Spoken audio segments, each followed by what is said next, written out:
Stunt Academy.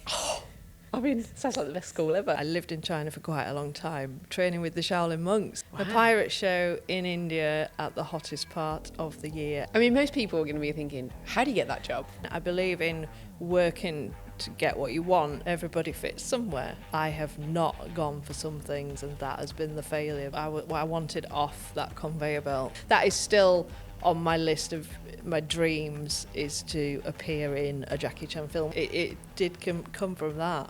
From the toothpaste incident. Hello and welcome back to the She Who Dares Wins podcast. And today my guest is Carolyn. Welcome to the podcast. Thank you for having me. Okay, I'm going to kick this off with the first question. So, She Who Dares Wins. What does that mean to you? And can you tell me a little bit about when you might have dared and won?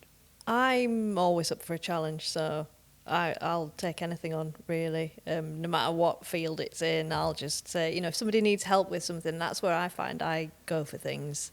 I think it was being a brownie as a child, where it's always, brownies think of others before themselves. I like that. And do a good turn every day. And I thought, I do that, yeah. If somebody says, I need this building, or I need this moving, or I need these financial matters moving, that's, I'll take anything on. With my own life, I've just done a lot of things where, well, as we discussed prior, it seemed like a good idea at the time. And I think with instincts, it does pay off. Yeah. I've done all kinds of things. I decided I think I'd been in Australia, and I was flying back with Qatar Airways, and I thought, right, I'll tell you what, I'll just change my flight so I'll have a few days in Doha. But I won't book a hotel for the first night. Why would you do that? I thought I'll just show up and sleep at the airport, and then landed in Doha, and there was some kind of special dignitary arriving, and the place was rammed, and the airport isn't very big, and there isn't anywhere to sleep in the airport anyway, so I just wandered off and found a taxi and went to the hotel I'd booked for the following night. It was a bit scary. When I look back at some of the things I've done, and I go, what? I would not do that again. But I've done it, and I've survived it, and you just learn something from that. I did it, I met a friend of mine in Brazil, but I was arriving the day before him because he couldn't get the flight. And so I landed in Rio in the middle of the night and thought, oh, well, this is not renowned for being a safe place as a single female who doesn't know where she's going. But again, got to the hotel, and that was fine. So it's kind of, what's the worst that can happen? I love that. And I love that mixed with travel that you've done and your experiences with, stunts, martial arts. Can you tell me a little bit about your career? Because it's so... like when you sent me, what it is that you've done, I was like, whoa, there's a lot to go at here. But I'm intrigued by the stunt, the martial arts, because that took you traveling, it took you to other countries to learn, you immersed yourself in it. Can you tell me a little bit about, going to China and that experience? Yeah. So the thing about China is it often starts with the fact that I can speak Chinese fairly well. And people will be like, oh, how come you speak Chinese? And I say, oh, well, I worked in China and I lived in China for quite a long time, training with the Shaolin monks. And then people go, Shaolin monks? Well, how did that happen? And I'll go, oh, well, it's because I was working on a show in India. And then people are going, oh my goodness, so we have to keep going back and back and back to get to the origins. But yeah, that was the start of my interest in China. I had done martial arts for a long time. I'd auditioned for a show.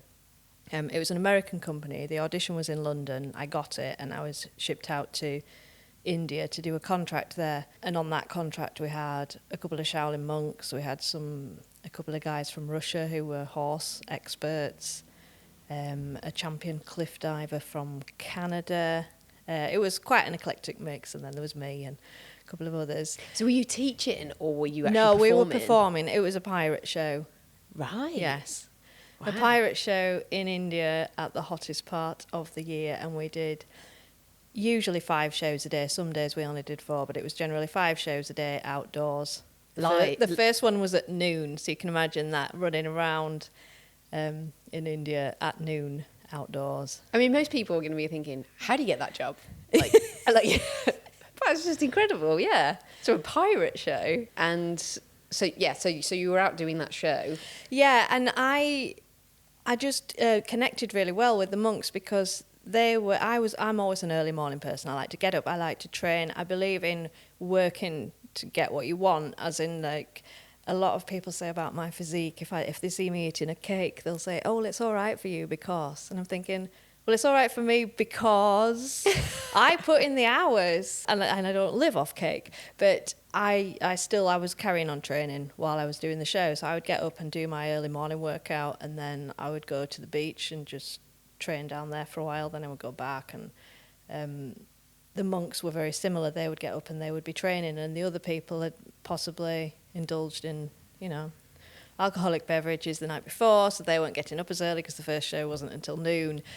So it was me and the monks a lot of the time, and they didn't really speak any English, and I didn't speak Chinese at the time, so we would just walk around and point at things. So I learned how to say frog and moon, but not construct a sentence. But we had a kind of vibe, like we really connected. And so they said to me at the end of that contract, they said, oh, why don't you come and train with us at our school in China? So I did. I just thought, go on then. Amazing. And so that experience, like that is, well, you go into the source of where it's all come from. What was that like from arriving on the plane, and then, like you said, it was quite a few years ago. I put my teeth in today, and there was no internet, no phones. That could have been scary. No, it was, but again, it's the instinct thing. I'd got the visas, all the paperwork, and everything, and flew out there, changed planes, flew to the domestic airport, and thought, well, I hope they're here to meet me, because I didn't really have a plan if they didn't meet me, but I would have come up with something. That's the thing, is like I'm very much, all right, well, it didn't work out, that avenue didn't pay off, I'll just think of something else. I don't think I've ever been in a situation where I didn't think I could get out of it. As in, like, I've always been careful, like, save a little bit of money in your bank account so you can transfer funds to yourself if you need it anywhere in the world. Obviously, I can fight, so if anything was going to kick off, I would be able to handle myself before I went and trained with them anyway. I was already experienced in fighting. And I'm a pragmatic person. I'll just find a way. But yeah, I met up with them and it was fantastic, because you get people who say, particularly in the West, where they go, oh, I've been doing taekwondo for 15 years, but they mean like they've probably gone twice a week for a couple of hours in an evening class, whereas the kung fu in China, if they thought you'd been doing it for 15 years, they'd expect you to be invincible, because the hours that are put in, and it's all day every day apart from Sundays. Wow, so it's talk me through intense. Yeah, talk me through like a traditional day. It varied with the season, so because I was living there for quite a long time, but the summer was my favourite, because we'd get up at about 5, and then different classes would all gather together outside. It was quite regimented, and then we would run in our groups, kind of like an army. I don't know what you call them, platoons, groups of people anyway, and we would run as our classes, and different classes went to different areas. The one that gave us the best conditioning was a dam that was nearby. So we would start at the bottom of the dam steps, and you would sprint to the top, walk back down, sprint to the top, walk back down, hop up on one leg, walk back down, hop up on the same leg, walk back down, and then switch like that. So you became really, really strong really quickly. And we'd do the frog jumps up it, and it was usually 2 of everything. And were you the only Westerner there? At that time, there was me, and there were a couple of young Austrian boys. They'd negotiated something with their school.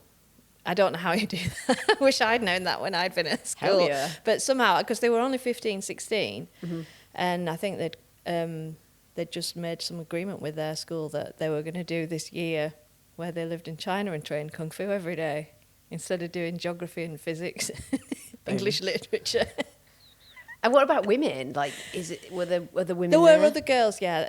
Other Chinese girls training there. And then, I was the only white girl there. Is that a relatively new thing? Was it traditionally just men, or? I don't honestly know. I mean, they were very open. There was no discrimination. Everybody was treated the same. So in terms of what training they were given, what discipline they were given, if they stepped out of line, everything was the same for everyone. Wow. And that applied to Chinese and the Westerners as well.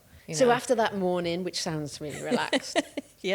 So then we would run back and eat breakfast, and then you sort of had maybe about 20 minutes, and you would go back out into the training ground outside the school, and we would just do forms, we would train weapons, yeah, it was just more and more of kung fu, just like not like downloading it from the Matrix, but you actually had to put in the graft and get the skills and spend hours and hours and hours conditioning. I mean, there was a hall as well for if it was raining, we would go in the hall and spend hours just looking in the mirrors and turning the swords and twirling and making sure your coordination was right, your lines were right. Because there's sort of I think a misconception that kung fu is all about the leaping around and the weapons and the prettiness, and it is, obviously that's what grabs people's attention, but there is the actual fight side of it. They do have sparring contests and things, but then that would be the rest of the morning. Then you'd have lunch, and then in the afternoon normally you had another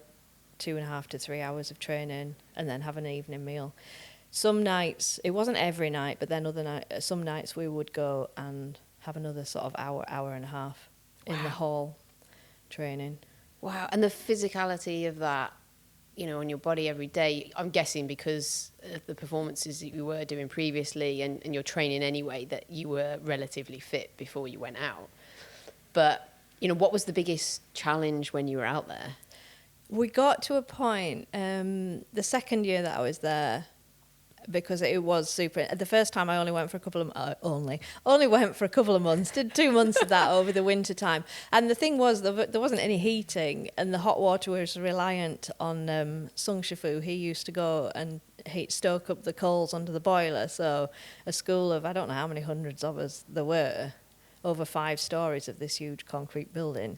He would stoke the boiler. Well, if you weren't the first one down to get some hot water, you'd get warm water, or you'd get cool water, or you'd get cold water. The cold showers are born. The cold shower I wasn't so bothered about, but I did like to have hot water for hot drinks. Yeah. Made a big difference. And then there was a bathhouse that was probably less than a mile away. So when it was a really, really cold, wintry evening, I would walk to the bathhouse. You pay your money and you go in, and there was a communal one, but I always used to get the private one where you had the shower and the bath, and I'm talking like tin bath in an unfurnished room, and but you had hot water, and I used to stand under the hot water and tell myself, remember this moment where you think you're too hot. And then when my hair was dripping wet and a hat on, walking back through the minus however many degrees back to the school, I'd be like, remember you were too hot. Remember that time when you were too hot. And it was freezing cold. Amazing. Yeah. I think it's character building. Yeah. It's incredible. And I think not a lot of people would kind of have the balls to do that. But then also when they're out there, you know, that is intense, like all day, every day. But I'm guessing it has given you so many skills in life, like mindset, like discipline. Yeah, discipline, resilience. And the other point I was going to make was the second year that I was there, we had a guy from Russia. He was quite young as well, and he came to us one day and he said, you know what I've started doing? I went to bed at 7:30 last night and slept right through till 5.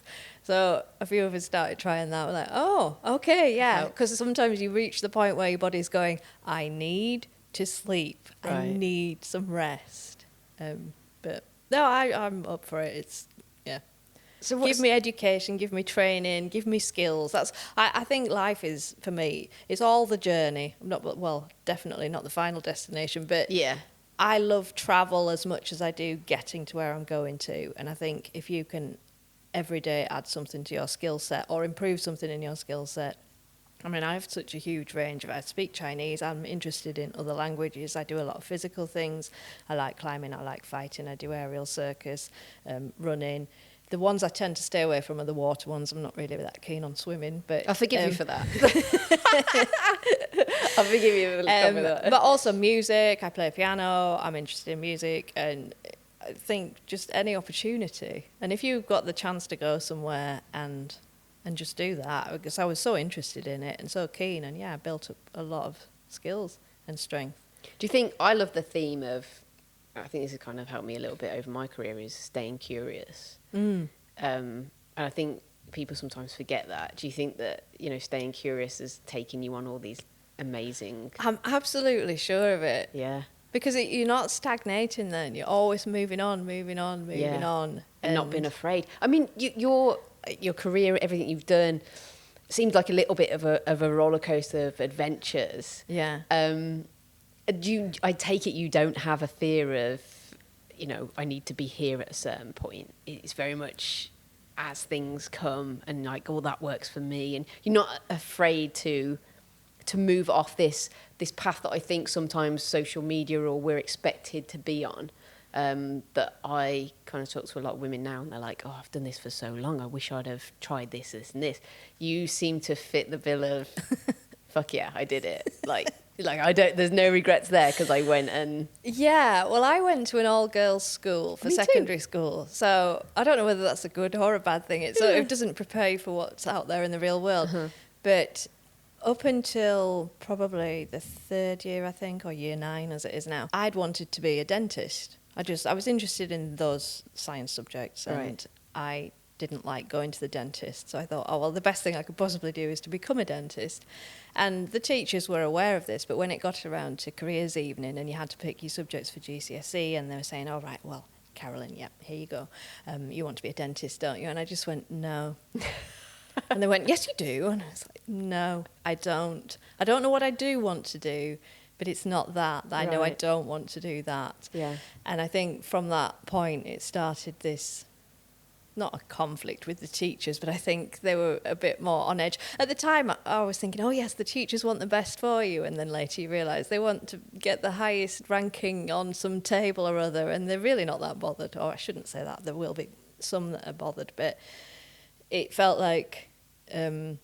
not that I was a disappointment, but it was a curveball to them. And then I'd said, right, when I finish my A-levels, I would like to go and do this academic year in the USA, where you went and did a senior year of high school. And so they said, oh, yes, but you'll apply for university for when you get back. You and will I went, apply. Well, I don't know if I'll really want to do that. Well, no, apply anyway. So I did.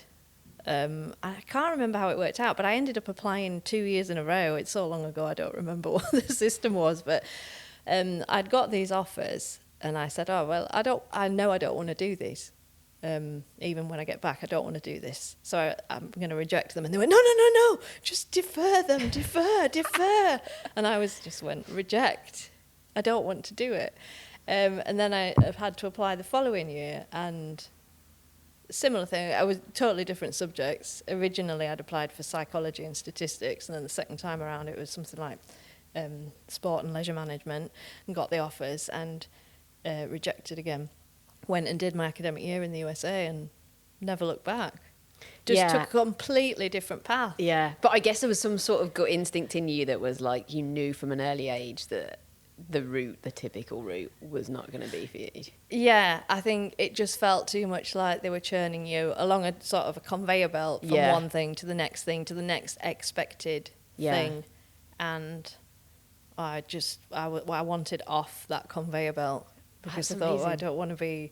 It wasn't that I wanted to be different. I just thought there's something else out there. There's definitely something. Yeah. And so much for you. So America, and then getting into the martial arts, that then led to the jobs in kind of the film, TV, performing world. And then how did the what do we call it? The aerial. The aerial circus. Right. That I had a bit of a break because of for medical reasons, and that it's much like the acting industry. As soon as you're out, somebody's come in and filled your place, and that's it. And it's really quite chiseling away to get back into the stunt world. And somehow I was just suddenly doing a trapeze act for somebody's wedding. Random. Yeah. So I've been doing that for the last 10 years. Oh, wow. So what kind of thing, where does that take you? Because I feel like it could be anywhere. Takes you to weddings. Right, cool. I've done quite a few different things. Like we get corporate functions and private parties and stuff like that. So take my trapeze to wherever they need me. I did silks once at the Leeds First Direct Arena. Oh, nice. I performed there for the Yorkshire Awards, Welcome to Yorkshire Awards. Right, okay. So I've gone all over this country with that work, but I still do like to travel for pleasure, but I kind of want to get back to the idea of working away, because it's nice to be working and feeling fulfilled in what you're doing and still having a little trickle of an income while you're somewhere else. Yeah. Oh, totally. You spent time in Australia at, I guess, stunt school. Was that correct? Yeah, that was the Stunt Academy. I mean, sounds like the best school ever. What kind of stuff were you doing there? I mean, obviously stunt stuff, but like, what were some memorable experiences? Before I went, I wasn't really too sure about fire, but I embraced that when I got there because we were doing full body burns. And then I've gone on and I've done shows. I've done over 130 full body fire burns for shows. Wow. And a lot of those were for a dance show, so I've been dancing on fire, which is quite appealing. But we did all sorts. We covered falling off boats, falling off horses, falling off buildings. There's a lot of falling involved, stair falls, just falling off your own feet in different styles.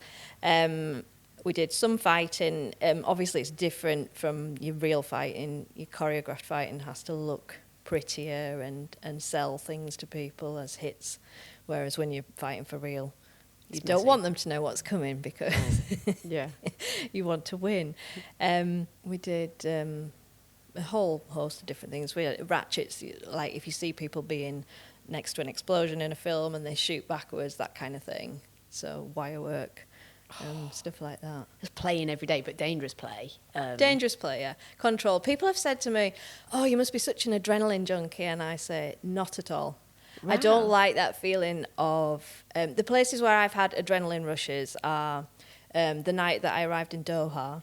There was a bit of a dodgy instance when I was trying to get into the lift and a man was trying to follow me. That gave me an adrenaline rush and I didn't like it. Right. But things like that I've had somebody tried to pick my pocket in China. That wasn't as bad because it was in a wide open public space. But things like that gave me the adrenaline rush and I'm like, I don't like that. But I do like adventure.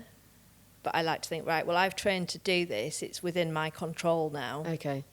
And I want to do it in a controlled fashion. I'm not just, oh, there's a really high building. It'd be so cool to jump off it. I want to think, right, well, I know the safety protocols and what to expect of myself and my brain and my body. And, yeah. Amazing. And do you have any cool stories from, like, 'cause you've done a bit of TV and film, right? Yeah. Like, I think people look at that as quite a glamorous world. And the reality is, on set, it's not necessarily, it's slow. There's a lot of things going on behind the scenes. Like, do you have any kind of cool stories from that?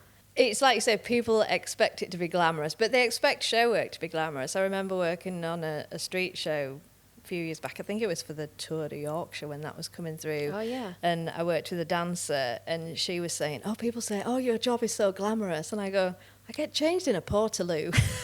It really isn't. And I think on film, I love films anyway. I love the whole structure of films, the filmmaking. So a lot of people, when you go on set, they think if you took them there, they would think it was so boring. But there's always so much going on, the different departments working on it to put it all together. Flew out to Cape Town and doubled a woman for a stunt on Flood, which was a Robert Carlyle thing way back in the day. Yes. So we were there. You're normally 12 hours on set. So we were there from the start of the day, wardrobe, hair, makeup, sitting around. Had the EPK guy come, and I think I disappointed him. So they have the electronic press kit, and they'll come and interview you so that they can send out sort of teasers for people and like, this is what's happening, this is what's going on. And I was standing in costume ready before the stunt, and he said, right, so you must be really, really pumped for this. And I said, not really, no. I'm just quite calm. I'm looking forward to doing the work and getting on with my job. No, but I mean, you must just be so full of adrenaline. I went, no. I was just a really chilled out sort of thing. We'd done rehearsal for it. We'd only used half the volume of water that we were going to use for the actual shot, but we'd seen the flow of the water and where it took you as a human being hit by that volume. Yeah, so I was on set all day, and then we went and we did it. We filmed it once. I would have done that over and over again. Really? It was such a good one, considering I'm not really a water person. Yeah. It was just a great stunt, and it looks nice in the final product. Do you watch films now, and like especially with stunt work or anything like that? Can you do you pick it apart or Oh, do you I've enjoy done that it? since I was a child. Oh, yeah. have you? Interesting. Because I like the one film that I watched recently, which I think was just full, and I was fascinated from a point of view of how they actually got the camera shots. It was like one fluid shot, I believe. Yeah. Was that? And I hate Netflix films because I just think they just miss a key ingredient. But that's a whole other podcast episode. Is the one with Hemsworth with the big fight? I don't know if you've seen it. The big fight scene through a prison. And it's just fight upon fight upon Is that fight. Extraction? Yes. Yeah. Yeah, and I'm like, how do you coordinate something like that? And it is fascinating. It is, and I'm guessing it's all figured out, right? Before, Yeah. I mean, there's a huge amount of work goes into it before anybody even starts to pick up a camera, a microphone. It's all the storyboarding and planning that go into creating something like that. But again, from childhood, I used to look at. I have never cried at a film because I've never been that emotionally involved because I'm detached and looking at how they built it. I like stuff. I'll laugh at comedies. Yeah. But I'm always looking at, I like the way they lit that. I like the colours that they've used. Right. I like the way that character came in at this angle. I liked the shot that they used, the way they moved the camera or the way they cut something. And then you'll go, green screen, or CGI helicopter. Yeah. So I've done that and followed it through as the technology's changed. I've been like, oh yeah, that's not real. That wasn't a proper high fall. That's on wires. That's on a descender. That's, all these kind of things. So I like the way something's constructed and those component parts, and I'm looking at how they did it. And then appreciating it as a finished product. Yeah, and as it's meant to be seen. But I do look at things like if there's a fire burn, say, you look at the way they filmed it, how long the shot is before they've cut it, try and work out how many times they did it, because you obviously can't be on fire for a great length of time. Yeah. And how much of the fire has been CGI'd afterwards. Oh, right, okay. So not always, like sometimes they'll have like background, but you can always tell. I mean, even my brother, he's not into that so much, but he's a computer-based person, and he'll be like, CGI, that's not real. Or if they've used like a night filter on the camera to make it look like it's dusk, and you go, night filter. Yeah. It's clearly broad daylight when they shot that. Oh, I love that. I'm probably never going to look at a film the same way now. Sorry. No, that's fine. No, it's cool. It's nice to break these things down. I think it's fascinating. It's an art form, isn't it? And that's what makes a good film from a bad film. It's not just the acting. People focus just probably on like the characters and storyline, but there's so much that goes into it. I mean, lighting. I've learned so much just from a podcast about how lighting can affect something and mood. And it is. It's incredible. So, I mean, have you failed at any point, or have you done something and then just it's given you the biggest learning experience? My biggest failures are not going for it. It's just been like a resounding thing. I think with the borderline, the upbringing, sort of, I was still of an era where girls did this and boys did that, right. and girls made the home and boys went out to work. And I think when that's drip fed to you from childhood, it does keep resonating throughout. And so some things, I think because I always wanted to be independent, a lot of the time I've possibly had opportunities to go and do one day of work on some film, but it was a long way to go. I'd have had to pay my own expenses, I'd get paid for the job, come back, but break away from my normal job that was giving me a bit of an income to save up for the next big adventure. So I think my failure has been on thinking, I need this much money before I can do that. I need this much of a cushion before I can move on to there. So I've tried a lot of things. And when I have tried and failed at things, I'm trying to think of a good example. You just go, right, okay, so we learn from that. Yeah. I mean, I wouldn't land in Doha without a hotel again. Yeah. I would have ordered a taxi already from the airport in Rio. It's things like that. But in terms of my career, I would say I have not gone for some things, and that has been the failure, because if you just do it, it might be fine. Yeah. Yeah, that is the thing, isn't it? And I do hate the word failure, because I don't want people to, and again, it's not something that I always live by my own words, but you have to fail. Like, I think the biggest life lessons have been by failing, and some of the best stories come from failing and just giving things a chance. But yeah, you seem to, that's quite interesting that you would say that, because I wouldn't think that with everything that you've done. No, I think, and it's this tendency as well, on social media particularly, to only show all the fantastic things that you're doing. Whereas for me, I must admit, I very rarely do social media, so I don't show anything that I'm doing, be it good or bad. I'm too busy doing it to be telling people and taking selfies of it, to be putting that out there. But yeah, I think you really have to go for something. I was inspired by Jackie Chan films. As soon as I latched onto what he did, the way he created those fight scenes and utilised everything around him, and not necessarily in a practical manner in real life, but just fantastic creativity. And I wanted to emulate him. And obviously he trained from a very early age in all the acrobatic elements, so he wasn't just a fighter, but he did all the acrobatics as well. So once I'd become aware of Jackie Chan, I thought I really want to. That is still on my list of my dreams, is to appear in a Jackie Chan film, whether it's just in the background in a fight scene. I wouldn't, want to fight Jackie himself, but just to be in that kind of a film, I would love that. If there's anyone in the film industry watching this, listening to this right now, let's make that happen. Because what's your favourite Jackie Chan film? I don't know, because they all have certain unique points to them. So there was not one that was like... No. Okay. No, because a lot of people say, what's your favourite Jackie Chan film? And if you're into fighting and the creative elements, everybody will say Drunken Master 2, because the fight scenes in that are spectacular. Right. But then he has amazing fights in Rumble in the Bronx. I mean, I could just name all of them and go, yes, that's a great fight scene, that time where he falls out of the bus, and just all these things that are, so inspirational about him. And I think the failure element is I didn't start doing anything gymnastic until I was 24, which is like double the age at least that you're supposed to start at. Right. And all I wanted to do was be able to do this tumbling, and I wasn't as bothered about vaulting over something or doing the beam, but the tumbling element, I thought I really, really wanted that, and I still really, really want that. But what I did was I learned to do the flick, the back handspring, and over a series of weeks, and I had a really good back handspring, and then I lost it pretty much on the same night that I'd perfected it on the floor.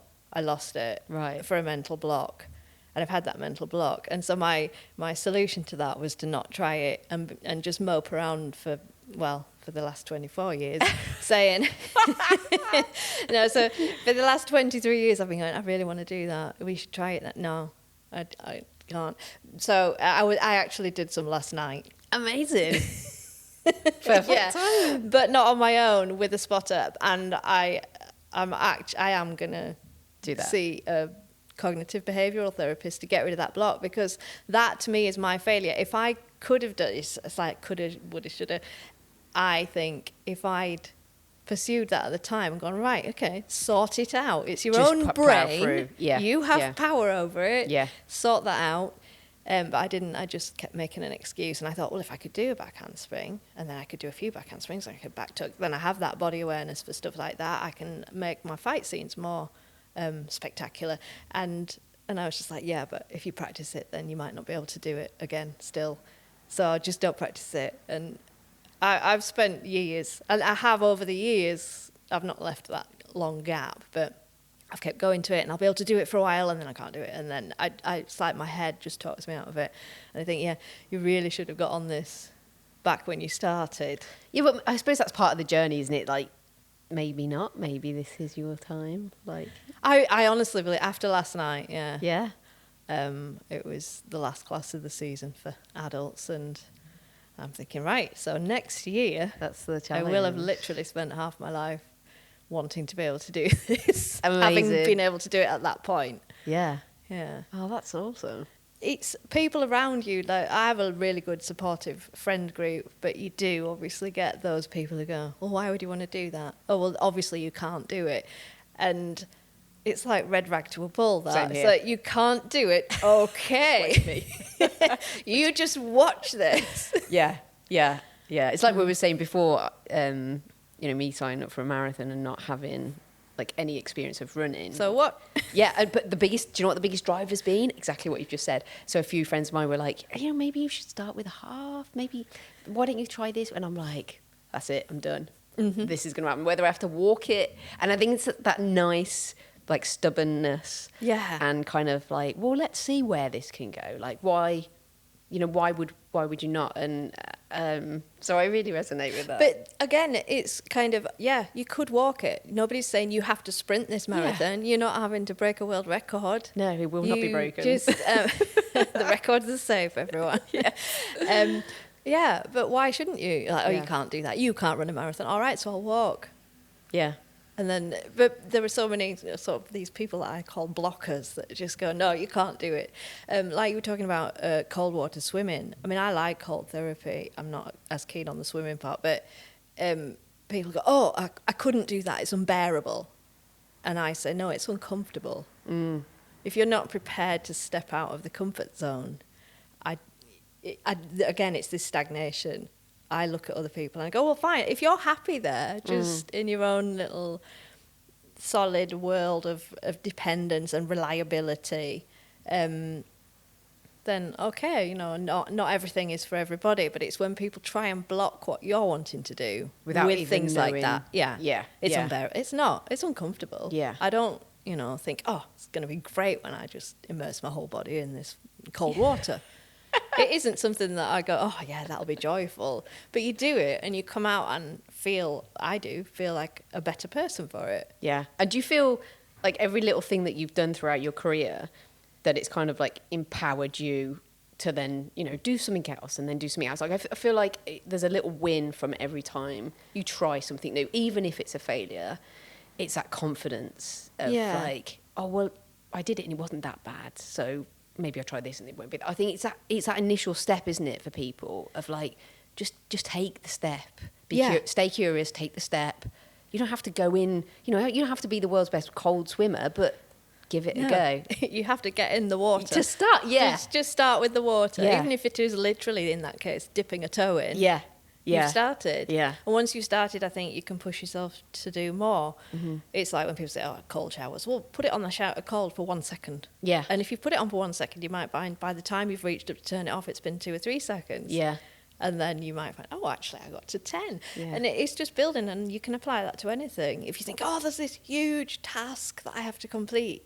Well, okay, so let's break it down. And it's like going, I want you to produce a movie. And you go, oh my goodness, what do I do? Okay, well, ask people who might know about lighting, ask people who know about acting, ask people who know about using cameras and creating a scene. And I guess, like, same with martial arts, is that you're breaking everything down effectively, aren't you? Yeah. To, like, the initial movement, then the follow-up, then the action-reaction.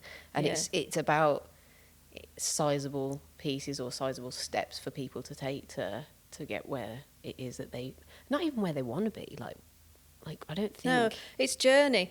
I think it's never finished, is it? No. Like, you never, ultimate fighting champion.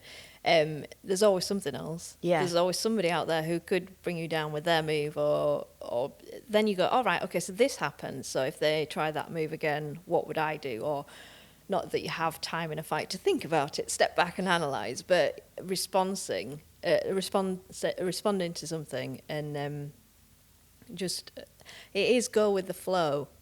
It's kind of like, oh, well, this flight was delayed so that you have to go over here, or this has happened so you can't do that. Do you think you were born with this, like, ability to, from the early years? I'm always interested in whether this is developed over time or whether it's kind of like this innate thing that exists inside of you. I think it was always waiting to come out, but I think I could tell you the point at which it was released. I think I can. I had the idyllic countryside childhood. I grew up in a village, went to the village school, everything was, nice. I had parents who love each other, and we have a younger brother. It's family and friends, and so you get up, go to school, go out and play. Back in the days when you could play and it wasn't deemed too dangerous. Yeah. I mean, I was always up trees or in muddy rivers or just doing all kinds of things like that. So I was always adventurous and curious. But I think when I was 11, our school used to go over to the East Barnby Outdoor Education Centre over near Whitby, and that's when it happened for me. Because we were at this place and sharing a dorm with some other girls, and we were learning about the coastal, the rocks and the sea life and all this kind of thing. But it wasn't that. It was the fact that for packed lunches, they didn't necessarily give us a sandwich every day. So I had 5 days of this, and so one day they'd give us like a chocolate bar and an orange and an apple, and it was just a mixture. Or they'd give you a bag of nuts, back when nuts were allowed, before everybody was allergic to them, and other pieces of fruit. And I was like, oh my goodness, because up until that point, every day of my life from eating solid foods, one meal was a sandwich. Every day. And suddenly I was in this place where I was learning about mermaids' purses and crabs and things, and I was like, oh my goodness, you don't have to eat a sandwich every day. And that blew my mind, and I have been just like that ever since. I just thought, yeah, why would you? So the world of opportunity opened up from learning. It was like, I don't have to eat a sandwich. That's like the best analogy of like breaking free in life. Yeah. And it was, that whole trip, there were other elements of it. We sitting around in the dorm one night with the teacher who'd taken us along, and she was saying, weird conversations, do you wet the toothbrush before you put the toothpaste on or after? And so the girls were like, before, after. And I said, both. And she went, no. I said, yeah, I do. I wet the toothbrush. Like, I rinse it because you don't know what's been on it. And then I put toothpaste on, and then I wet the toothpaste. No, nobody does both. And I thought, well, I do. And that was the point where I thought, you're a teacher and you're telling me my opinion or what I do. And I thought, it wasn't so much that I was angry with her. I thought, oh, well, I know I do that. I know I've always wet the toothpaste. And she was telling me different. And I think that's when I went, right, instincts. You know when something's right. You know when it's wrong. Yeah. You get a vibe. You sort of pick up people's energies, I think, and the energy of an environment or a situation. When is it going to be dangerous? When is it not? And silly as it sounds, it did come from that, from the toothpaste incident. Toothpaste sandwich. Yeah. I like portals to another dimension. Yeah. I mean, my parents, I was always the different one in that I am adventurous and I don't eat sandwiches every day. But it got to the point where they're just like, where did you come from? Where? And I'll make jokes about it. It's like, I'm just looking up to see if the mothership's come back yet. Because I've learned a lot about this planet and I can feed back this information. I love that there's a lot of intrigue and question in there. Yeah. Isn't there? There's a lot of like, well, hold on a minute. I think a lot of us accept a lot of things. Yeah. It's kind of expecting everybody to do everything the way that you do. Yeah. And it's not like that. No. It's like middle finger to like this tick box in society of like job, career. Like I actually do hate the word career because it's like that suggests one trajectory on like, you know, one job, one industry. And yes, again, I don't want to kind of like put anyone down that is on that because I think there are people that generally do love that and that is for them. But it's not for everyone. And I don't think things should be forced upon people. And I think I love that questioning of, should I be here? Should I be doing this? What if I tried this? What if I, you know, where that's taken you? What if I didn't have sandwiches every day? Yes. What would happen to the world? And we're here. We're still surviving. Yes, even though we're not sandwiches. Nothing's gone awry on the way. But I was once out for a meal. A friend had a birthday, and she was a friend who has other friends that we don't necessarily all cross paths. So we're at this big restaurant, and we're sitting around a table, and I was sitting next to a lady who is an oncological consultant for facial cancers. Right. And I thought that is fascinating. And she does her job, loves her job, dedicated to that. And if somebody had offered that to me as a career path at school, I'd have gone, no. To be honest, that just sounds awful. Yeah. Very altruistic, just such a fantastic role to take on. And she embraced it. And I was fascinated to hear about her. But in the process of the introductions, it was like, oh, that's Carolyn, she's a stunt woman. So then people go, oh. And there were so many people wanting to talk to me. So Carolyn, blah, blah, blah. And but I really want to talk to this lady. Yeah. And she is on that career path, but she's happy with it. And that's where she's fit into society. And I think with mine, it was people don't, it's not that they don't respect it. I think they just can't accept it as that's what you would do. You should become a doctor or a lawyer or an accountant or the things that people can recognise and think, yes, you will fit into society here well if you do this. And I was just, again, not deliberately defiant. I just thought, but I don't want to do that, and I don't think I should have to do that. Yeah. This is what I'd like to do. So the people who are studying to be a doctor or a lawyer or an accountant, etc., they're going to go home and maybe binge watch something. Well, maybe not Netflix if you're not a fan, but they'll maybe go home, watch a film, watch TV, go to the cinema. Well, I'm making those films and television programs so that they can watch. Yeah, we all fit relax. somewhere, right? Yeah, we're all in there because there wouldn't be any if there weren't people like. Yeah. I mean, I just go in and do the dangerous stuff and leave. But you know, like if there weren't actors, then we wouldn't have that entertainment. Yeah. Be it live theatre or TV or film. Yeah. Everybody fits somewhere. Yeah. What a great way to round that up. I've learnt so much from you in this short space of time of staying curious, question things. You know, do you need sandwiches every day? I absolutely love that. And yeah, what's the worst that can happen? I want to thank you so much for coming on today and sharing, you know, your story and the insights that you have. You've been an absolutely wonderful guest. Well, thank you for having me. Yeah, you're welcome. Absolutely. I'm always up for Amazing. promoting different things, a different path. Amazing.